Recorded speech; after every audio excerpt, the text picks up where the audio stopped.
Greetings, old school magic players, and welcome to the Four Horsemen.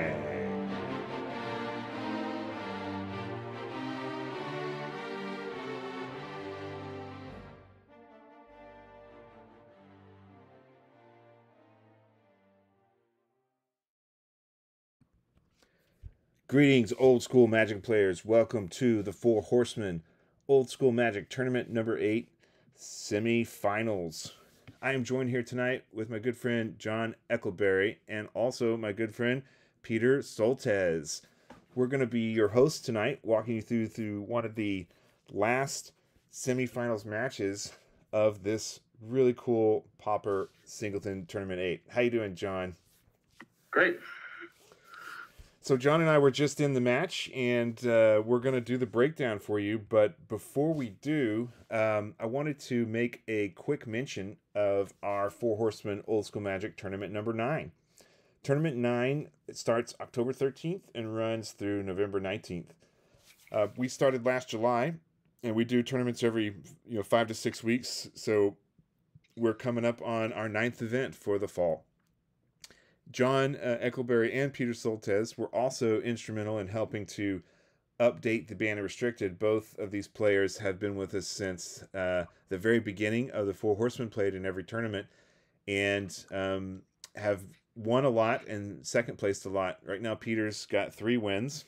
And John, you've taken first once? Just one. Yeah, once. Just one. But you've got a couple of seconds, right? I think, if I remember correctly. I think so. All these fringe old school Magic formats start to blur together after a while. So John, tell us about some of the thinking that it's gone into the updated Banner Restricted for Tournament 9. Well, the main thing that we did is we added 3 lands to the restricted list, and what this will do is it'll reduce the number of auto includes in a bunch of decks, so it'll open up some deck space for everybody. We've limited Maze of Ith, Mishra's Factory, and Strip Mine. And that way, not everybody's playing 4 of all those cards. Maze of Ith in particular was really slowing matches down. So we wanted to get away from that a bit. And the other 2 cards were just great auto includes. Everybody was playing 4 strips, and everybody was playing 4 Mishra's Factories. And that just gets kind of boring after a while. Plus, everybody's basically just building a 52-card deck, right? So this, I think this will be better for the format. Yeah. And Peter, do you have any comments you'd like to make on the updated Banned and Restricted for Tournament 9? Because I know you had an influential hand in shaping this as well. Peter might be grabbing a beer. We'll come back to Peter then. All right, so please join us if you're interested in playing some old school Magic in the fall. A lot of folks have more time than they do during the summer.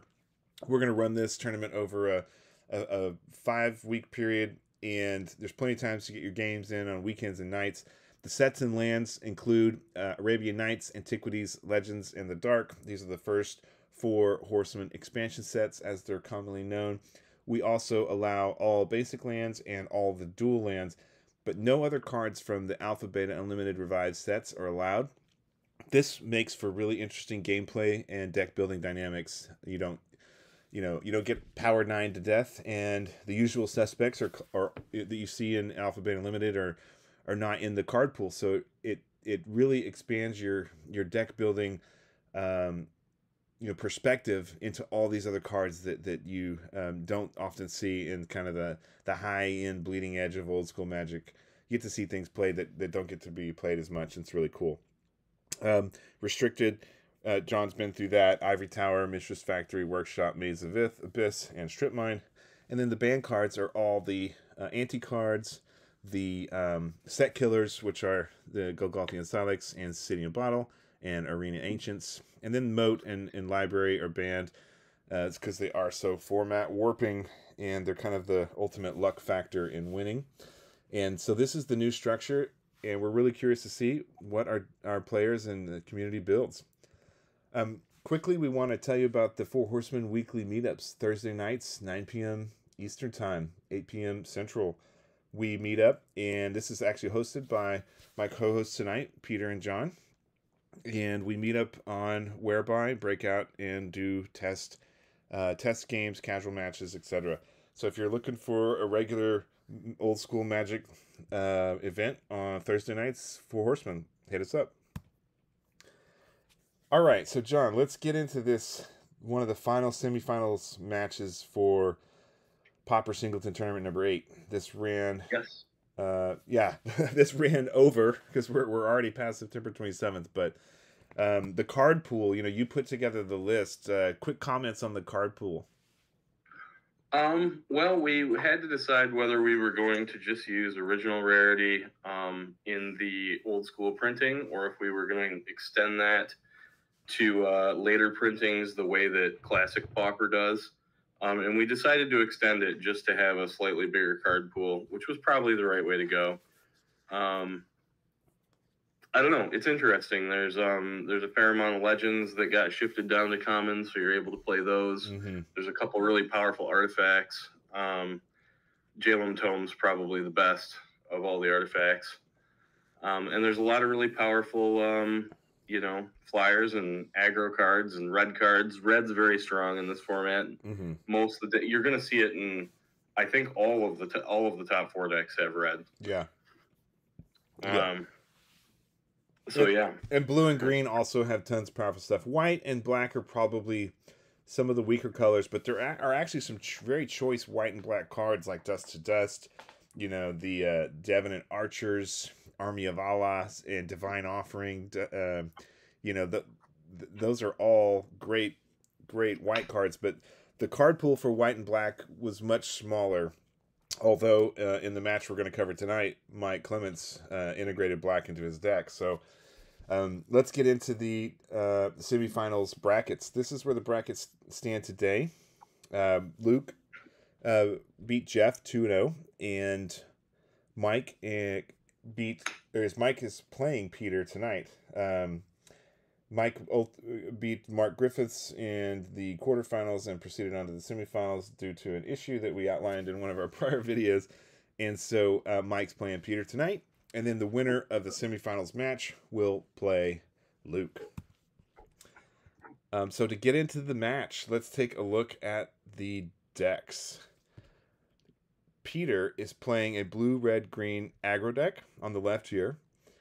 And Mike is playing a blue, red, black mid-range deck with some really interesting cards that no one else in the tournament played. So let's get into those decks. What do you think of Peter's build here, John? Well, I'm flying blind because I actually can't see anything. Is there a way for you to share your... your I forgot. I need to share. 1 second. There we go. All right, how's that? Perfect. So I think Peter's deck is very, very good. You and I did a lot of playtesting, and it kind of... I did the thing that we do where we play, 150 games against each other, and then I kind of warp my deck to whatever you're playing. But when I played Peter, I just felt like he was playing the best of everything available. Like this is kind of every best card in this format. Well, and that just goes to show Peter's deck building prowess and skills. Peter's been killing it in other formats too, like 7-Point Singleton and Fallen Empire's 40 and 93 Singleton. So hats off to Peter for his deck building prowess, and it's really hard to make those right choices. I think that's one of the things in some of our videos with Brian Weissman, that he was always able to really hone in on, is the difference between seeing which cards have synergy and have that slight edge that's just better, and it's hard to do that when you have to make really tough decisions to get to a 60 card or 61 card build, things like that. And Peter's really, really solid at doing that. Let's take a look at Mike's deck. What do you think of Mike's build? I think my favorite thing in Mike's deck is the Evil Eye that he tried to build around. I unfortunately didn't see it come out for him really much in any of the games that I recorded, but I think it's a neat idea because evasion's really important in this format, and that's like a really cool take on it. And then, of course, he's playing a lot of the other really good cards in the format. Like Mountain Yeti is just an absolute beast. A lot of these red cards are very good. And he's also playing blue. I think red and blue are the two strongest colors, so you're going to see those show up. Luke's deck's red and blue. This has red, blue plus a color. Peter's deck has red, blue plus a color. So obviously all these players identified those two as the strongest and then decided if they wanted to splash something else. Mm-hmm. And Mike went with black, and I like the black cards that he picked. I think the Witches are really cool with the pinging ability. I think the Oubliette is really good, and I like the Eye. And Ashes to Ashes is also like a card that could be a super blowout. Take out a couple of huge heavy hitters and then start getting in there. Yeah. There's not a ton of creature removal, but the fact that he's got Fissure, he's got Chain Lightning, he's got Pyrotechnics, and he's got Oubliette and Ashes to Ashes. That is the maximum creature removal. It really is. It's very good. Like I feel like it could really. I feel like in this format in particular, it's really hard once you get behind to kind of come back and dig out of the hole. But you will see Mike do it in one of these games because he has so much removal. He's able to kind of stabilize. Yeah. I think the tricky thing here is, looking at Peter's deck. Peter's deck is extremely mana efficient. He's only got a few cards that require double, and they're double red, most of them. His legend, Gerard of the Clothed Fist, is double green. The Moss Monster's double green. The Ghost Ship is double blue. And then he's got the double red Giant Strength, the Fissure, the Drake, the Yeti, the Mountain Yeti, and the Brothers of Fire. So these double colors are what causes you all the challenges in a 3-color deck where there's no duels, no City of Brass, since it's all commons. And one of the things I noticed when we dig into Mike's deck is, he's got double black requirements, he's got double blue requirements, and he's got double red requirements. He has all the same double reds mostly. And I think that it does end up costing him, I think. Yeah, in the long run. That's the mana curve challenge that you gotta watch out for. And even to activate some of his cards, like regenerating the Ghost Ship is 3 blue, so the Flood costs double blue to activate it. Things like that. And then you've got the double black on Oubliette, the double black on the Kumbaj Witches, the double black on Ashes to Ashes. So I think that's part of the tricky part of this deck. And his Barktooth Warbeard is double red with a black as well. Right. So I think the mana curve here is very challenging.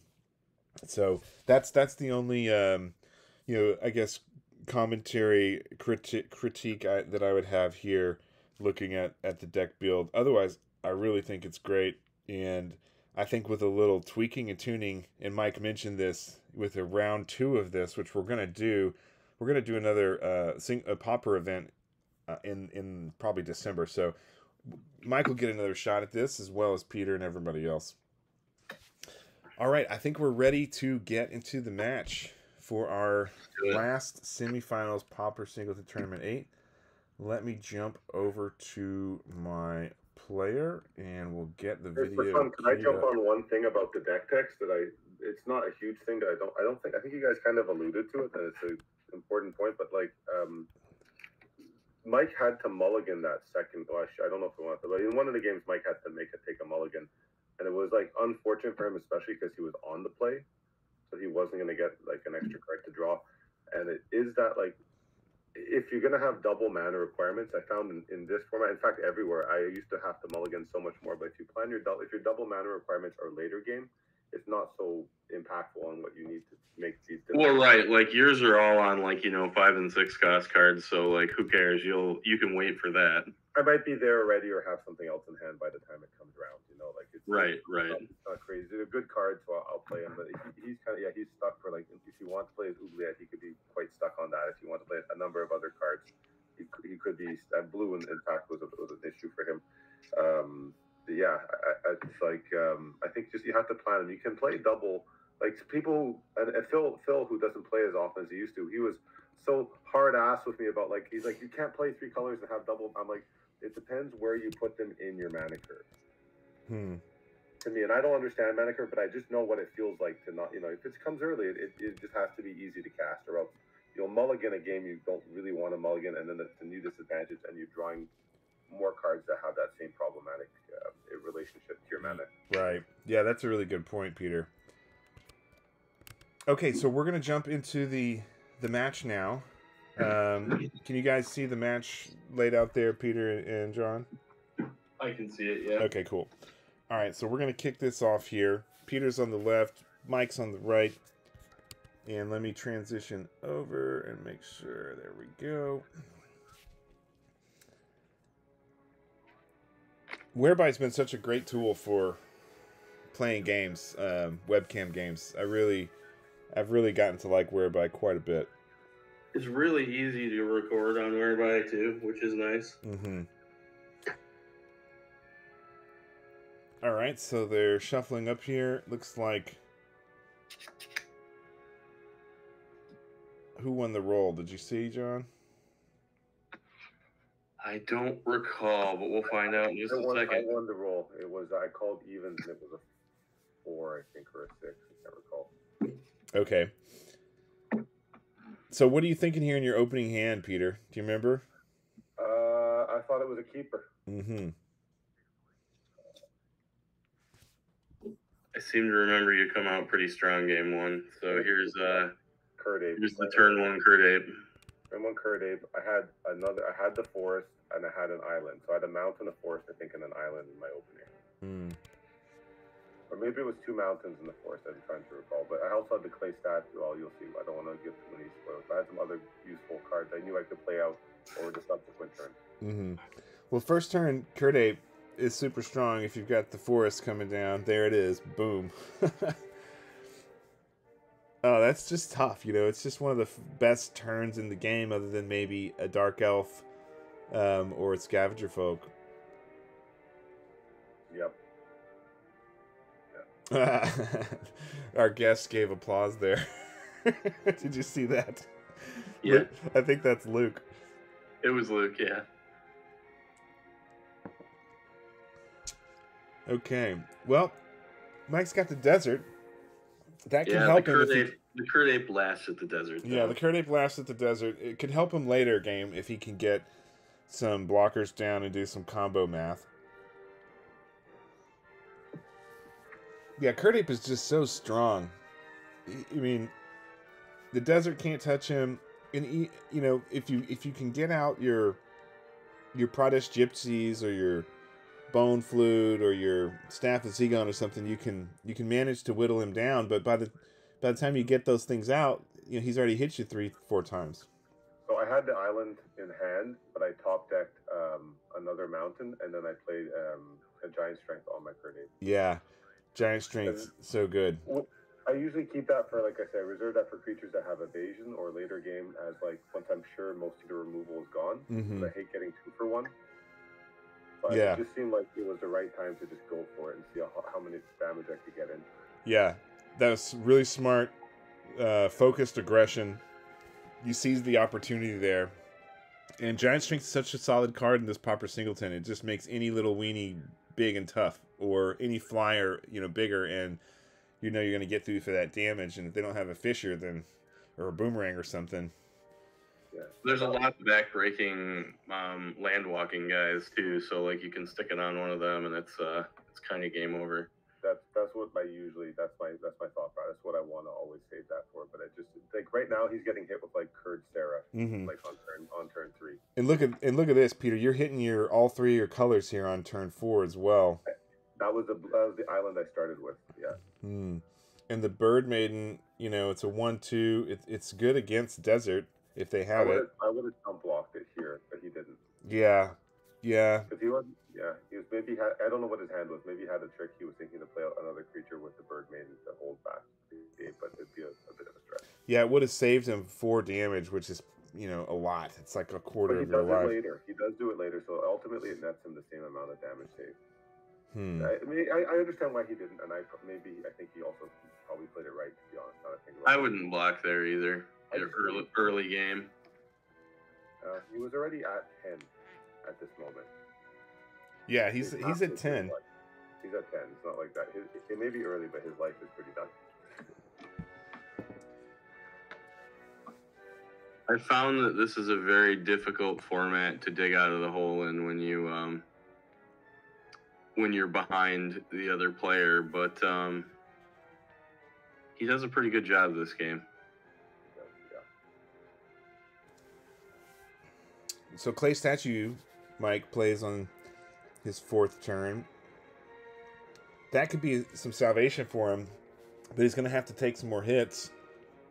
And he can't regenerate him right now if you've got something direct. Which I didn't. And you hit double blue on this turn. Your mana, you're hitting your mana perfect. 2 red, 2 island, and a forest. That's almost perfect. That is perfect. Yeah, it's really perfect. Yeah. I mean, Mike hasn't hit any black yet, but he does have double red, which is important for all his double red cards. So you're just attacking with the Clay Statue and the Curd Ape, who's giant strength. So he's taking 3 on the Clay Statue, 4 on the Curd Ape.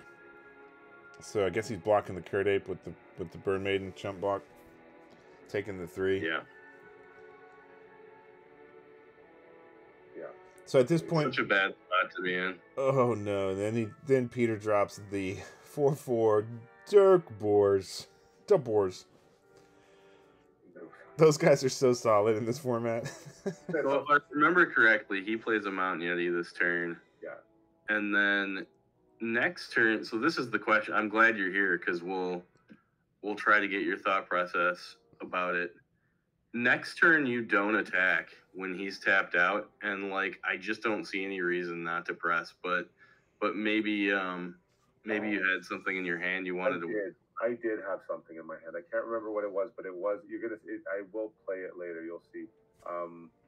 So he is gonna play a Mountain Yeti. And what was the reason? I have to think about it. I think I may have drawn Tomb.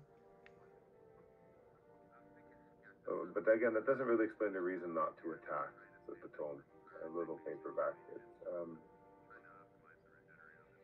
Which is also probably why he didn't chump block with the Bird Maiden right away, because he was possibly thinking about getting the Mountain Yeti out earlier. Maybe it was it's probably a top deck. It must have been a top deck.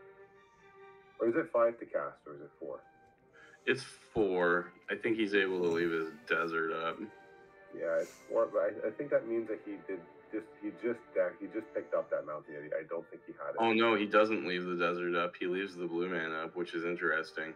Yeah, because that's gonna make it so that he can't kill a board with one guy. He's gonna flood my Curd Ape. There we go. Flash flood.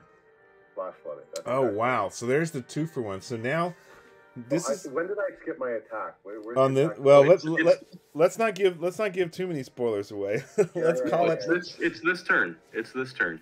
Right now. So like with him tapped out, I feel like you should just attack with both, because if he double blocks the boars, you'll get a 2-for-1 and you'll kill 2 guys and get 3 damage through. And if he single blocks, you lose nothing and he loses both his guys. So like. This is super advantageous for you right now to just attack with both your dudes. But instead you just hang back and play some cards, which, whatever. I played the Tomb, yeah, so I played the Tome. And I suppose my thinking was he'll trade with the statue. I just, you know what? I didn't know his deck. I think I was playing too conservative. If I look at and I had the Wolf. And I figured with the Wolf, I'm definitely going to push through. Absolutely. Oh, yeah. So you can just get the Wolf in and solidify now your you guys. Let him untap, and he can just block forever with his Clay Statue and regenerate it. Yeah. Yeah, that's a good point. I think I missed my advantage there. Maybe like at this point, I think that's a lack of an optimal play. I mean, sometimes it's just about being more conservative in your plays, and it's not necessarily wrong. But like, I'm always, you know, as red deck guy, just being as aggressive as possible. Yeah. Like, sometimes to my detriment. Yeah. So here's my thought: he could have a pyrotech. He has enough mana for a pyrotechnics now. He has enough mana to do. Well, he might have an artifact. I think if there's any artifact removal he would have access to. No, it's all in white and green. So okay, and then I fisher him, and he's gonna fisher me. So like that was kind of where I was thinking. I was like, I didn't want to really trade yet because I felt like, you know what? Okay, so this was my thinking, and I understand totally yours. I think that it's super valid. Like I could have just pushed the damage through, and had at least one creature left. But also, I find these games are very grindy, and it requires building up a bit of an army to win sometimes when you see an impasse. So I felt like because of the tome, I was gonna pull ahead. And I think eventually you do, right? If one player is drawing off of tome, not this case. He plays tome right after, very soon after, like this turn or next turn. He's got a fisher of his own here. He's gonna fisher me this turn, then he's gonna play tome the following turn. Yeah. Sweet So he fishers the boars. So we got back-to-back fishers. You got your boars fishered. He gets his. Why is his Yeti dead? He blocked the clay statue with the Yeti? Yeah. Wow. Yeah. I wonder why he went for that. I guess he just didn't want to take because he's at 7 life and he was able to kill it because Peter's tapped out. It was the right play by far. Okay, yeah. But then he plays a rook egg, so like, yeah, that was a big blocker. There's a big wall for me at that moment. Yeah, like I feel like you're playing to optimize your mana, but like when you had the clay statue, you could have just like been attacking with it every turn and held up mana to regenerate. Yeah, that's the point. Yeah, I think I want to play tome faster. That is why. I want to play tome that turn. I didn't want to have to regenerate it. If he pushed me in the direction, I would have had to do that, perhaps.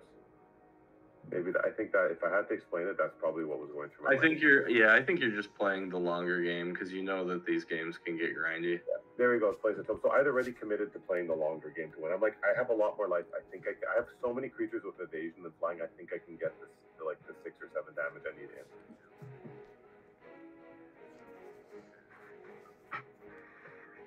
Good old goblin digging team. Yeah, they can destroy a wall, right? In your deck, you've got a wall of heat in your deck, right? So he could use it on that later on, I guess. I think I'm one of the few people who play the wall. I tried them in a couple of our games, but I ended up cutting them for other stuff. That's not great. It's probably like the worst card in your deck, and it's not even bad because it blocks like all the legends or most of them, which I have trouble doing. So that's part of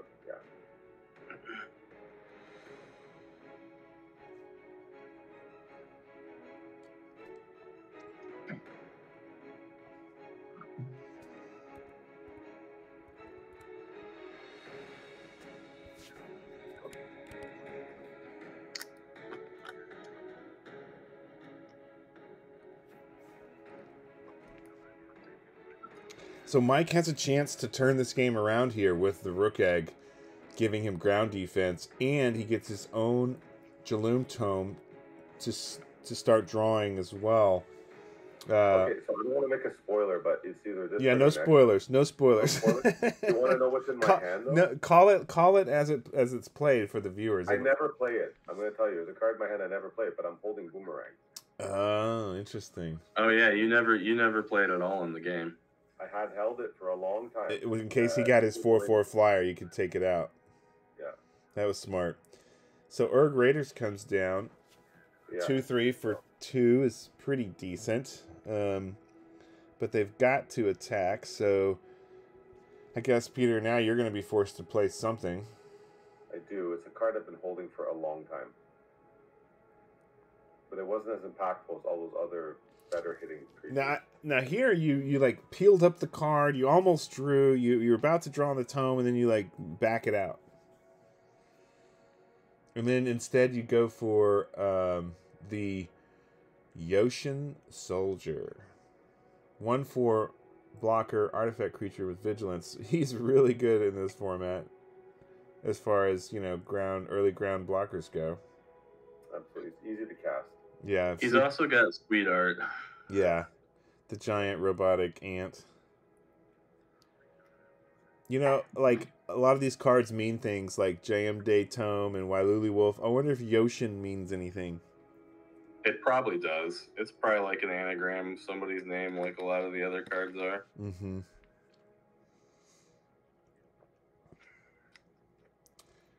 Okay, so Mike is drawing. Nope. He's already drawn, and he's playing Boggins. 1/1 flyers. Now he's got a flyer in play. He's really starting to really come around here. Yeah, at this point in the game, I thought like he might actually be able to pull it out.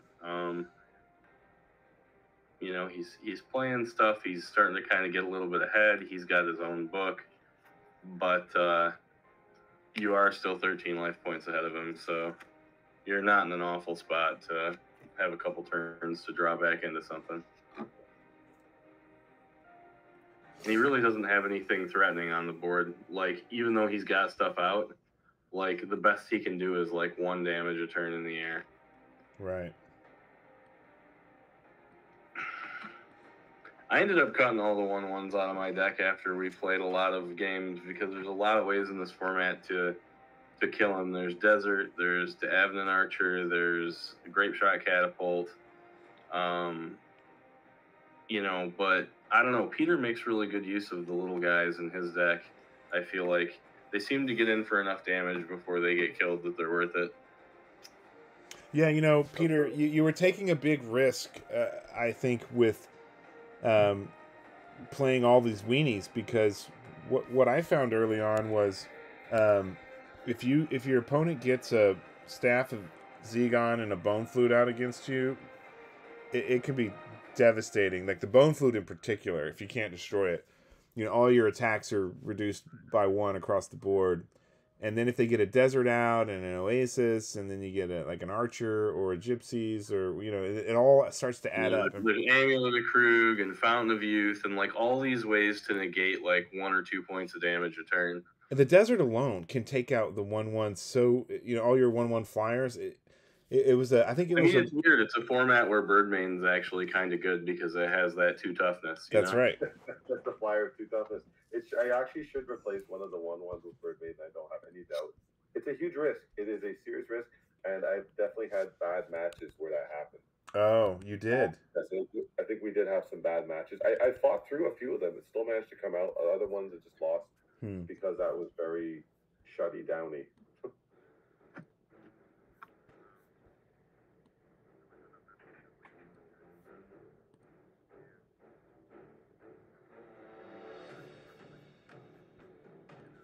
Yeah, all right. So he plays the Primal Clay as a 2/2 flyer.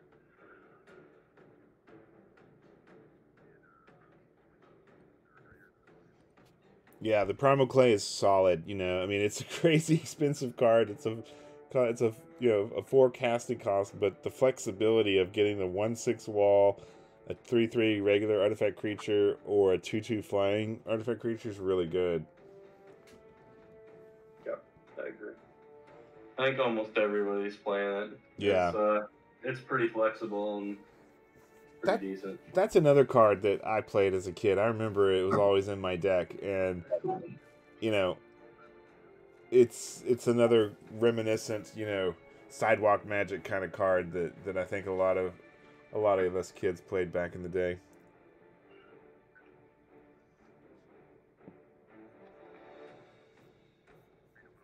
That Bog Imp was kind of a favorite of mine. I'm happy to see that in play, and actually getting in for damage is kind of fun.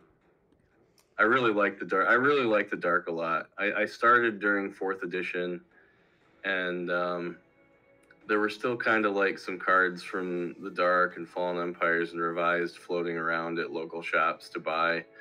And the Dark is actually the only set that I ever went out of my way to complete a set of when I was a kid. I just thought it was really fun to hunt down all those cards. The flavor in the art in that set is so good. It's funny because somebody recently was mentioning how they really felt like for them that set was when, you know, things started to drop off, you know, like the power level was low and they just didn't like it. But like, it's, for me, like, it has a lot of what I like about Magic. It has, it's just dripping with flavor. Same thing with Fallen Empires. Like, Fallen Empires is like fantastic with the flavor and the themes and the art. Like, I really enjoy it.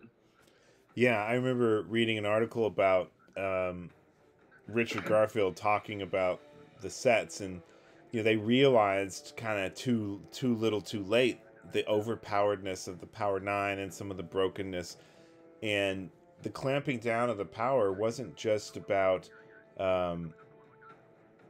you know, changing the, you know, changing the dynamic between, you know, it's not all about just getting one lucky card or a couple big power cards. It's more about how do all these things interact. And so they put a lot of thought and game development into the interactions between all the different cards. So the overall power level came down, but the complexity of the game went up. Yeah, he's quoted somewhere about Fallen Empires saying that he felt it was the best of the expansions. Yeah. The best looking of the expansions. Right. Played internally the best, which, you know, that's kind of neat. Yeah.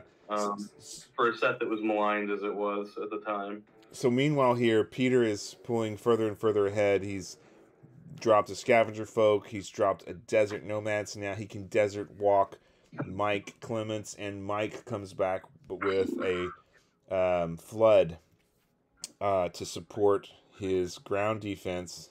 He's attacking with the URG Raiders as he has to every turn or take damage. That Yoshin Soldier, Peter, is just saving you, man. Like, if you didn't have that Yoshin Soldier, you'd have a 2/3 hitting you every turn. It was in my starting hand. Do you realize that the Yoshin Soldier is why you win this game? Yeah. Because I think it wouldn't go that far. Oh, and Luke chimes in here, discard. Yeah. Did you see this? Luke's like, discard when you draw off that Jaluto. Yeah. And I think I discard an unstable mutation at that point. There he goes, discard.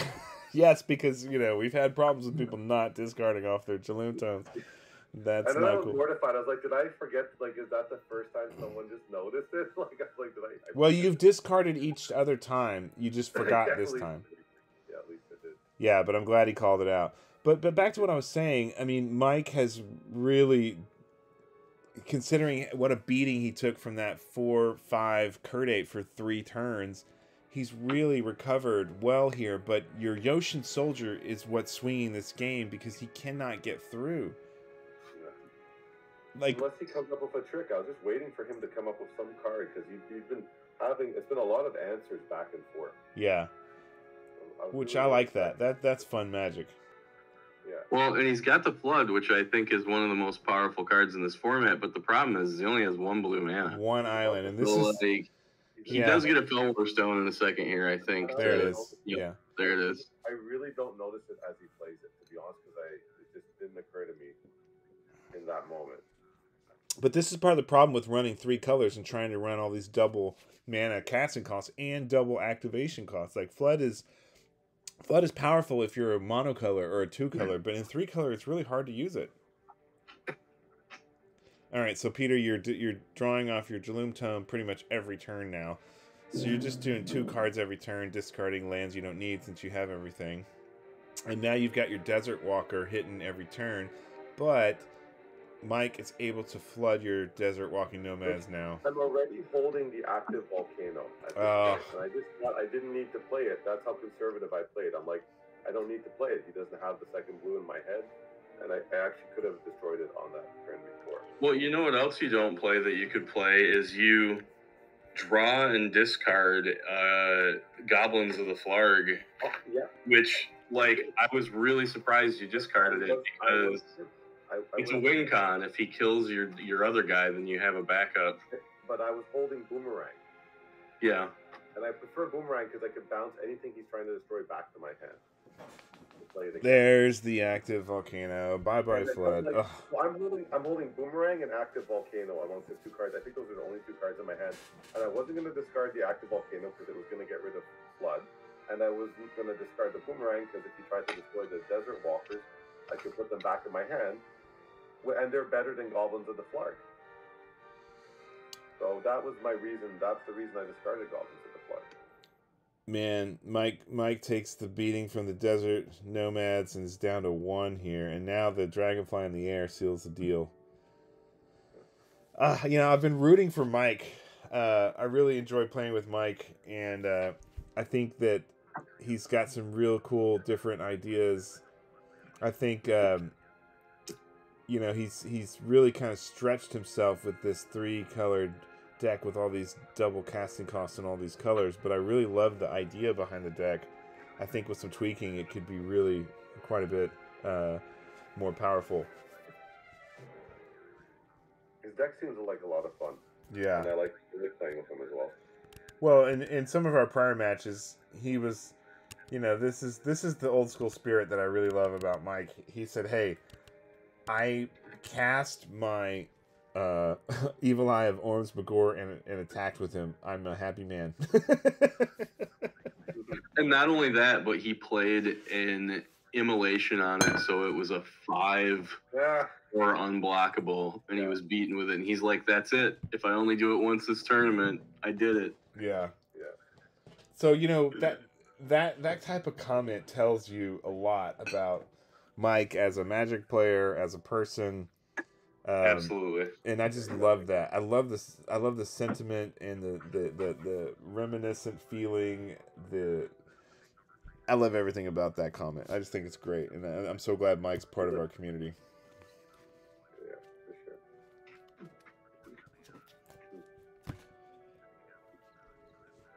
All right, so we're gonna go on to game 2 here. I'll speed this up a little bit.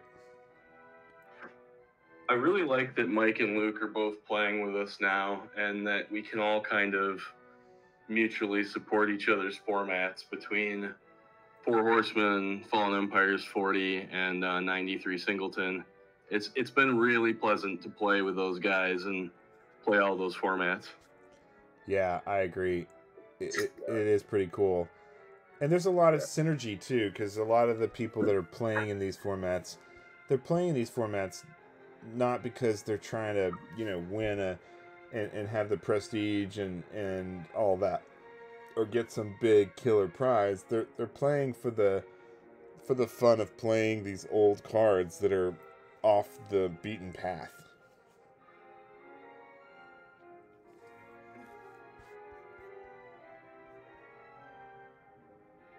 Intermission. Why does he say intermission? We're in the middle of the match.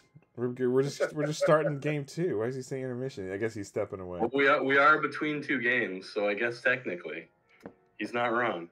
He put it there for you. You could have used it as a little intermission bite, you know. Maybe he wanted some, or maybe he just noticed the music and he felt like you were playing intermission music. Oh, intermission music. Yeah. Well, I did get some new music added to the Four Horsemen playlist. It's tricky to find good music that doesn't have that doesn't have copyright things associated, and you got to be careful about all that. So we've got a few new songs in Mike is taking a mulligan, and I have a very solid hand, and I'm keeping it. Well, that's another rough one, right? So you lose the first match, you get a bad draw match 2. So now you've got a solid hand. You're just in a extra superior position at that point. Plus, Mike has to go first, so he misses his draw, and you get your extra draw. I mean, Mike could have elected to go second, but he never would have known that he was going to draw a bad hand and have to mulligan. Yeah. I very rarely elect to go second for the extra card. I suppose there are times and formats where it's correct, but I usually would rather just get my land out first. Yeah. The type of decks we play, I often let the other person go second when I'm playing a control deck. Yeah. Just take your extra card. Just take the card and see what they're going to play. It helps me determine what I would play. Yeah, if you're playing a reactive game, I guess that makes sense, you know?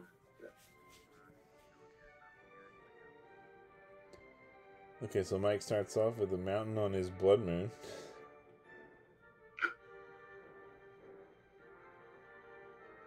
It's fun to see, like, people seem to have, like, a signature mat that they just play on all the time. And, like, every time I play Mike, it's on that blood moon mat. Yeah.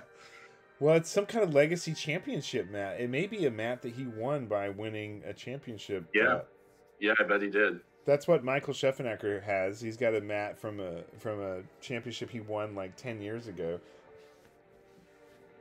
You know, I have a mat from when I won a modern states championship. It's got goblins on it. So when I played goblins in pre-modern, I thought, oh, this is cool. You know, my deck's goblins and I have a goblin mat. I might as well play it. And the first person I played, they're like, ooh, you're a champion, huh? You have to let me know that you're a champion. And I'm like, fuck off. Like, there's a Goblin King on it. Like, it's cool looking. But, like, I never played with it again after that because I was like, ugh, I'm going back to my mountain mat. Wow. Yeah, there's so many things we could say about that. There's a good part of the Magic community, and there's a not good part of the Magic community, you know? There's the other part. Yeah. All right, so let's get some play-by-plays here. So it kind of started off a little slower this game. Peter gets down a second turn, Zephyr Falcon, and then a third turn, Wall of... is that the Wall of Fire or Wall of Heat? Wall of Heat. Meanwhile, Mike's on 2 black-red with nothing in play. He hasn't been able to cast anything. I mean, a Kumbash Wishes here would have been awesome, but then the wall comes down. And Witches would be really nice in this matchup. He doesn't, I don't think he ever draws it, but it would be very good in this matchup because he can ping all those little annoying evasion guys. Right. Oh, so Mike just must have a horrible hand here. He's got 4 mana and he can't do anything. I also feel like it's a problem that, like, red and blue are the best colors, and his tertiary color he seems to have really gone in on because, like, he draws a lot of swamps both games.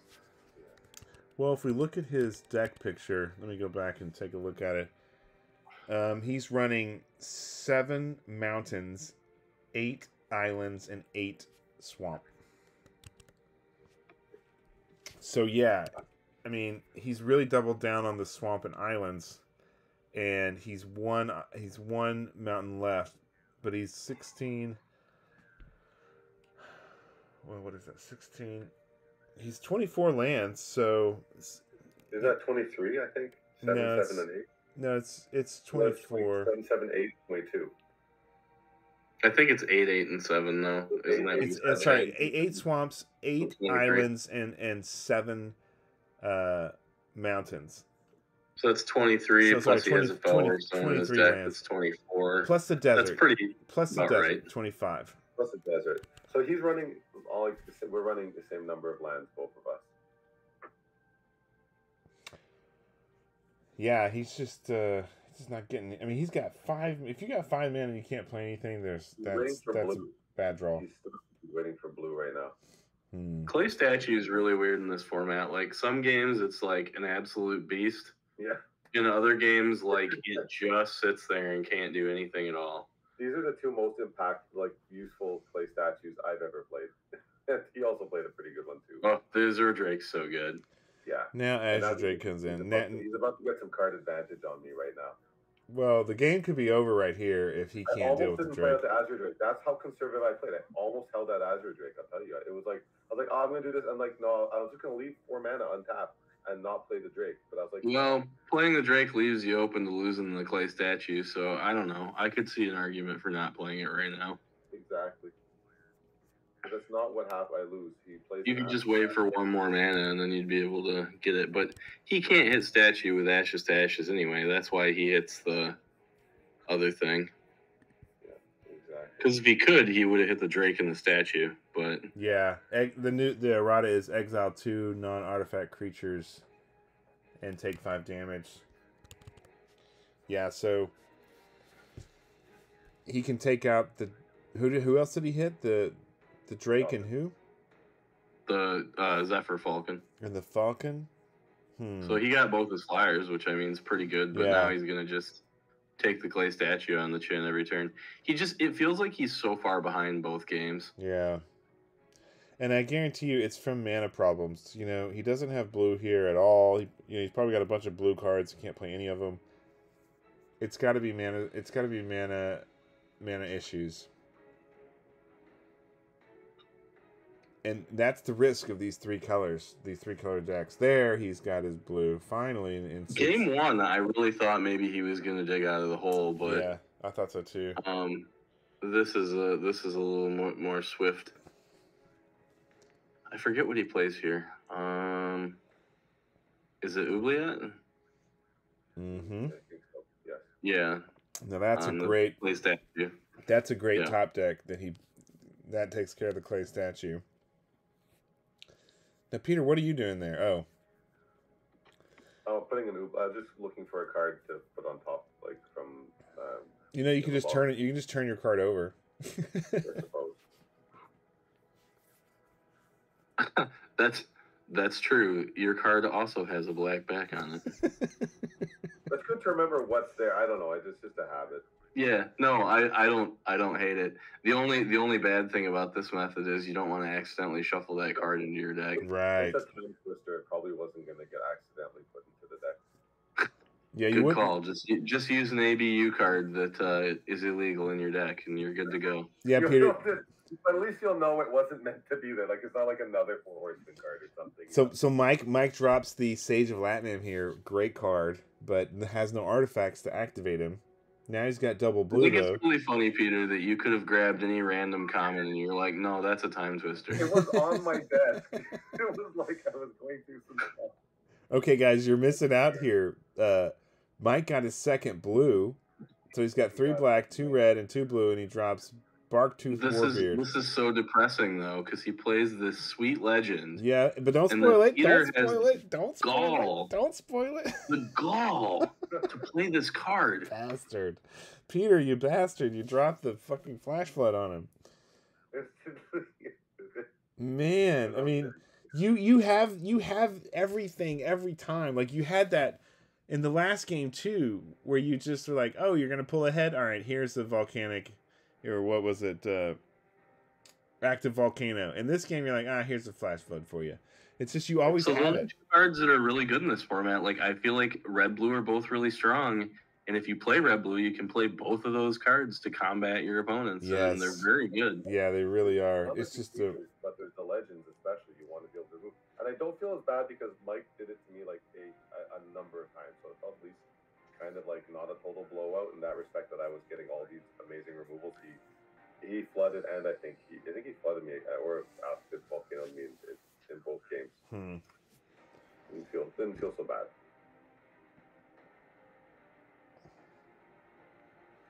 Yeah, he flooded the critic, and then he got something in this game. I'm trying to remember what it is. Maybe I'm remembering wrong. I don't remember if he plays it this game or not in game 2.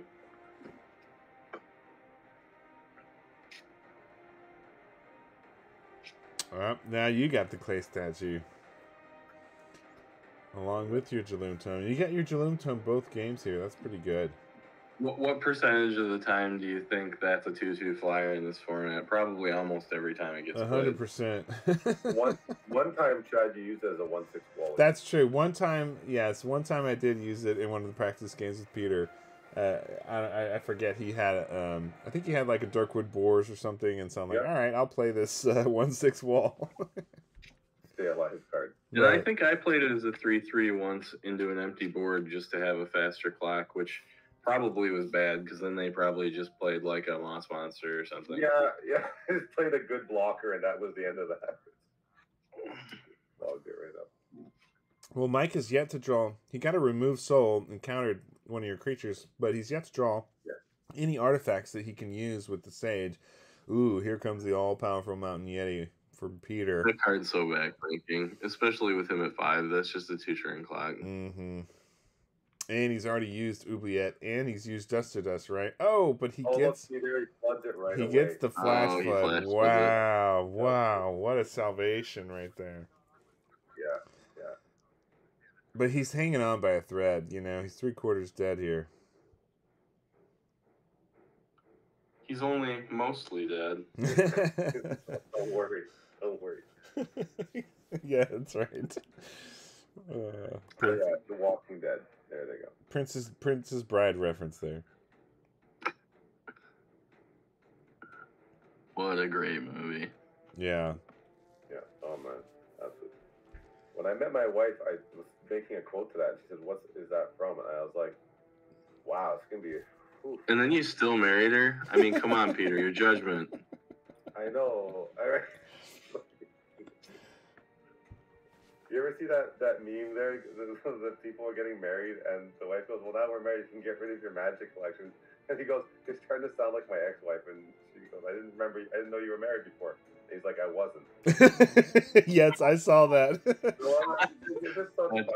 It's just like, That's so good. we need to save money. Maybe you should stop buying magic cards. Don't ever say that again. It's a certain type of man and a certain type of woman that can exist in this magic ecosystem. A lot of tongue in cheek, but It's true. Yeah. You know, Brooke's been very understanding about magic. As soon as she saw Post Malone buying like Black Lotuses for $200,000, she's like, "Oh, it's great that you play Magic." Listen, that guy's done a lot for us by legitimizing the game to because people who don't know anything about it. Well, at first she was like, "You have one of those Black Lotuses?" And I was like, "Yeah, but mine's collector's edition." She's like, "What does that mean?" It means it's worth a lot less money. Still expensive, though. I mean, I wish I had a collector's edition Black Lotus. Yeah, I'm very lucky to have it.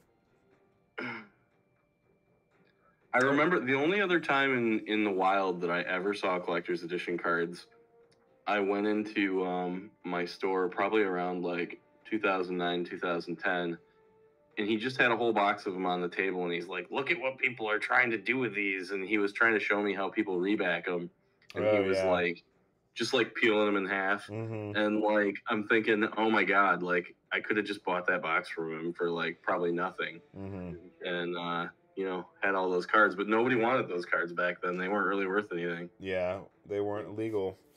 We were playing with them. So Mike plays the blue-black legend.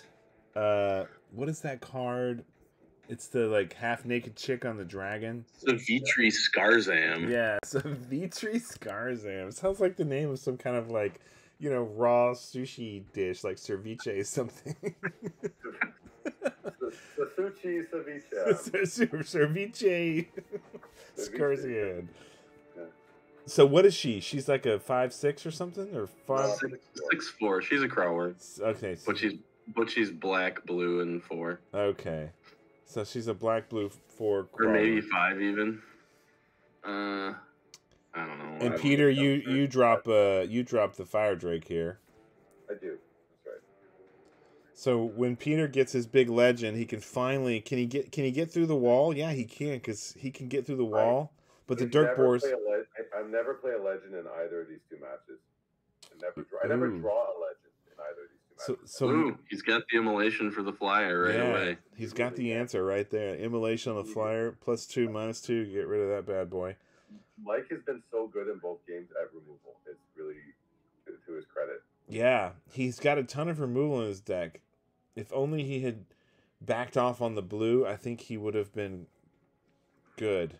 You know, if he had focused more on blue, on black red and all the removal from black red and minimized the blue, I think he would have had a much easier time with his mana. He would have had no legends though in his deck then, I have to say. Well, I mean, you can still run a couple of blue. It's for like, you know, the sage and the whatever. Might as well not. That's my feeling. It's like you either put your foot in the camp or you don't. If you don't, you come try to do two things halfway, then you end up with nothing. This is my. Well, in black red, you get the Lady Orca, yes. And then you also could like just throw a couple green cards, a couple forests, and then get Bartel, and then also have access to like not disenchant, but would be good for him. whatever Crumble. the green crumble. Yeah, there you go. All right, so now Mike gets Orcish Mechanics down. That's such a great card, but he doesn't have any artifacts to throw. Check this out. He immolated me the turn before, just like our Fisher exchange. I'm going to immolate that guy. Wait a minute, though. Bartel's not a common. What am I thinking? Is there a common that... Yeah, Bartel's a common. Is he? I don't know about that. I don't think he is. I don't think he is either. But doesn't he play him in one of these games? No, he played the other guy. The 5/5. Barktooth Warbeard. Oh, Barktooth. I'm sorry, I'm thinking of Barktooth. Barktooth is a common. Okay. I don't have a Bartel Rune Axe. I'm gonna buy one. I'm gonna buy one right now. They're kind of pricey. It's $20. Yeah. It's fine. For that price, you could get more than a quarter of a playset at Alpha Giant Spiders. Peter, stop. Stop yourself. It's a good place to go. It's too late. I already bought them. No, I think it's fine. I love Giant Spider. Can't go wrong. Get some banding with those. It's just amazing. Be blocking everything for days. So Barktooth Warbeard was reprinted as a common in Masters Edition 3. Yeah, so this is one of my beefs with using the online rarities is like there were 4 Masters Edition sets that were online only, and they just downgraded a whole bunch of cards. But like in the spirit of old school, if we are just playing old school, it seems like we would only be using the rarities that these things were printed at in their original set. Or maybe if we wanted to expand it a little bit, if they were reprinted in either 4th or Chronicles and downshifted, which actually was your original pitch to me. Yeah. And I talked about doing the other thing. Right. To make the pool bigger, but I don't know if it was correct or not. But there are interesting cards getting played that we wouldn't have had otherwise, so yeah, I guess I'm fine with it. Yeah, I mean, I think it's overall been great. It expanded the card pool to 255 cards, which isn't very many. And, the Legends... I think people really liked this tournament. Yeah, we've gotten so much positive feedback from this. I think it's because one of the things that keeps people from playing Four Horsemen is that they don't know that we allow proxies and reprints. So... we hear a lot, oh, I don't have those cards, and I have to remind people, oh, but we allow reprints and proxies, it's cool. And then some people don't want to play with reprints and proxies, which I respect, but, the Pauper, everyone felt like these cards are all accessible to all of us, and they all also used to play these cards as kids, so I think that really added to the popularity of this. I bought a hilariously large Card Kingdom order of just like... commons from all these sets that I didn't have. Yeah. And now I have them, so that's cool. Now you have them all. Now we can play this format again. Well, and that's what everybody wanted. We did the poll. We did the voting poll on our Four Horsemen Facebook group, and it was about 50-50 between the votes for do Four Horsemen Pauper no Singleton and do regular Four Horsemen. So for tournament 9 we're going to do regular Four Horsemen, and for tournament 10 we'll go back to Pauper no Singleton, and I think people are really going to dig it. I'm excited to know both of those things, to know that we're going to return to Pauper, but also that we're going to get to play a little bit of classic Four Horsemen. Yeah, it's been playing last night was really, really fun. Like, I had forgotten how much fun we had with actual Four Horsemen. Yeah, it's a really fun format. So it's been kind of a stalemate here for several turns. So draw and pass, you've dropped a fire sprite. You're pinking him with the fire sprite. He's got the Walking Dead, which is a Drudge Skeleton basically. So he's got the ground. He's rubbing his hands together.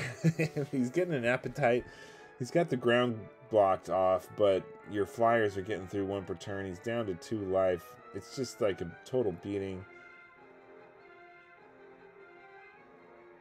And here comes... You see that a lot, I felt like, in this format, where, like, if one person can just chip in for 1 or 2 damage a turn, that's good enough. Yeah. Yep. It really... If you get the air offense going, you know. So Mike talked after the game about how like he didn't like his bone flute ever in any of his matches, but like if he had it right here, like he could just stop that damage every turn. Yeah, I think bone flute is so good. It's like a desert basically for all their creatures, sort of without killing them. It just neutralizes them all.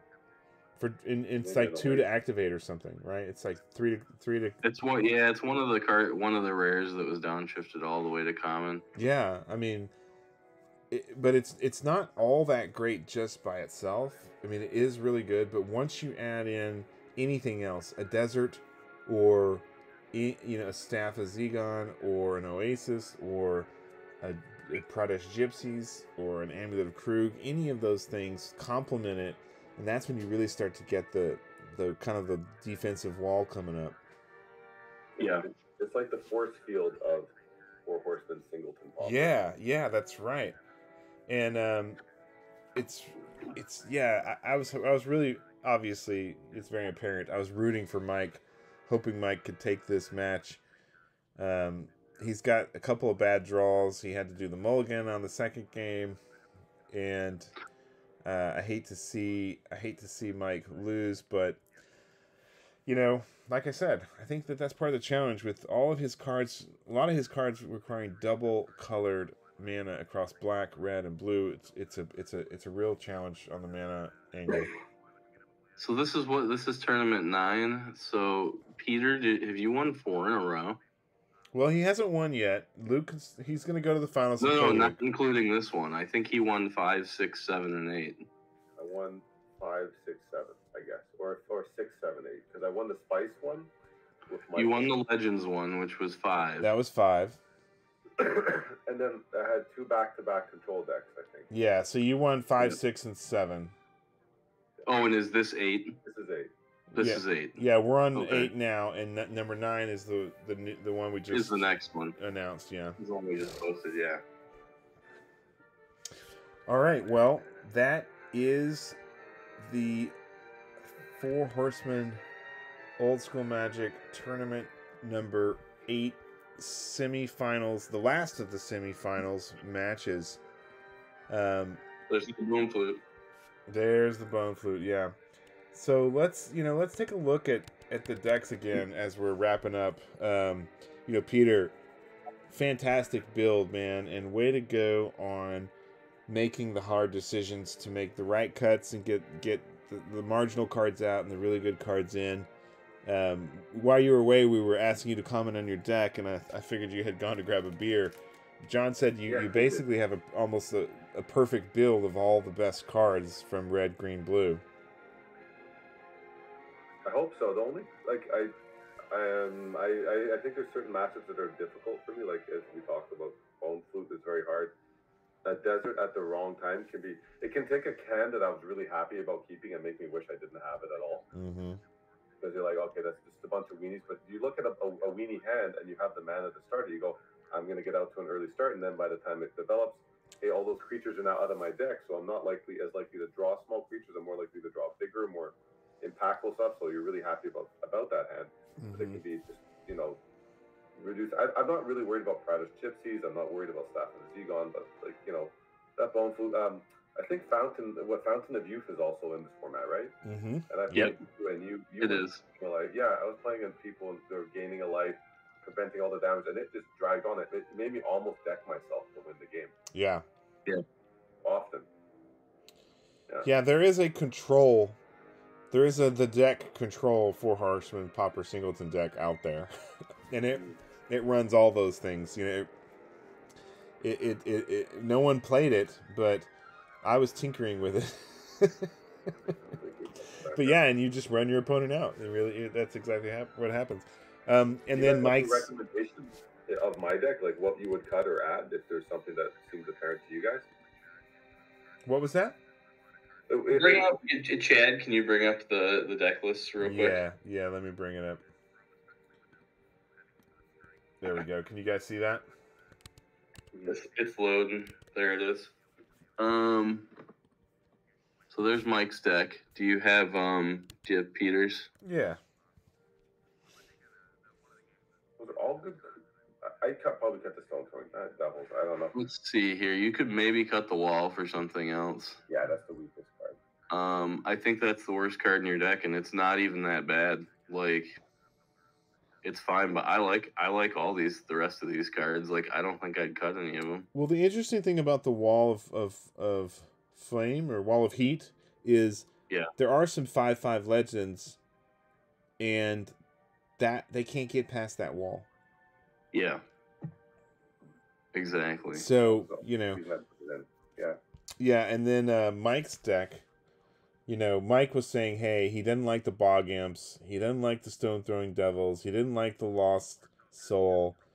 Those were 3 cards right away. He would definitely take the Lost Soul seems especially bad because even though Landwalk's really good in this format, no one else is playing black. So you're just playing a 2/1 for 3. That sucks.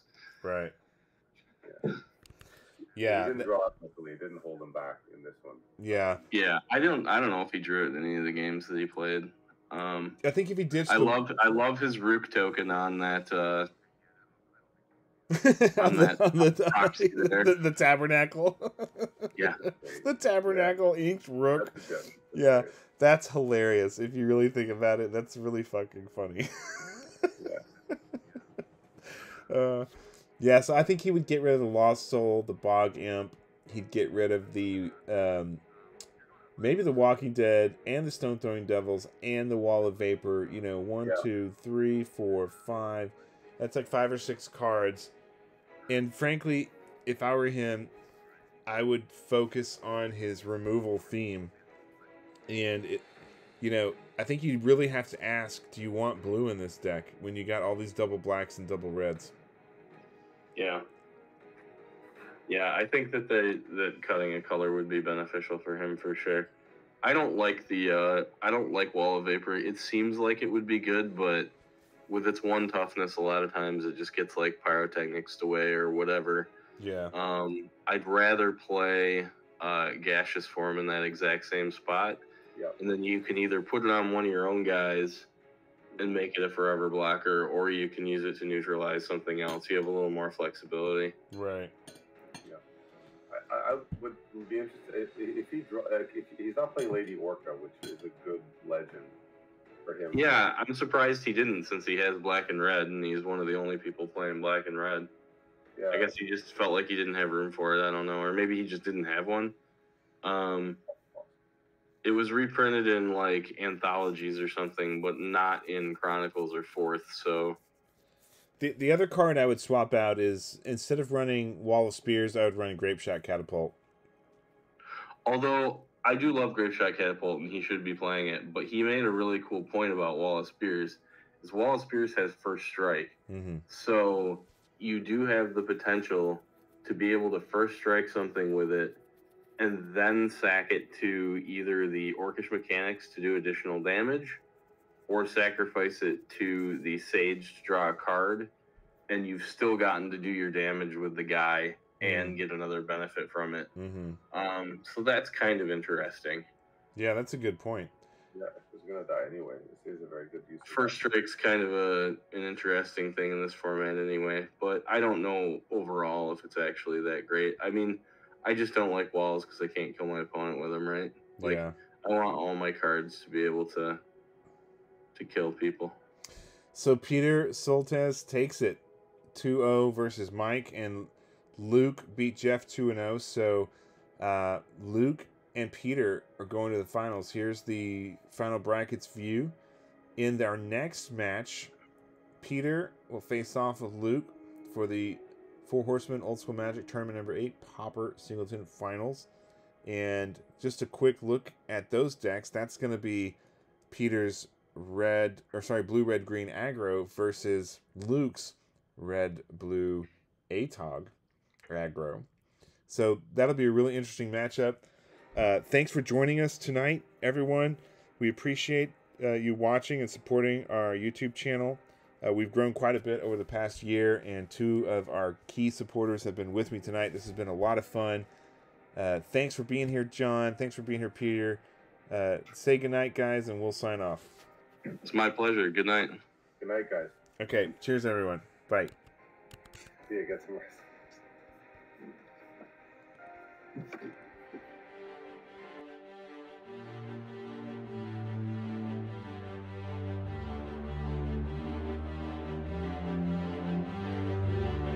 Greetings, old school magic players, and welcome to the Four Horsemen.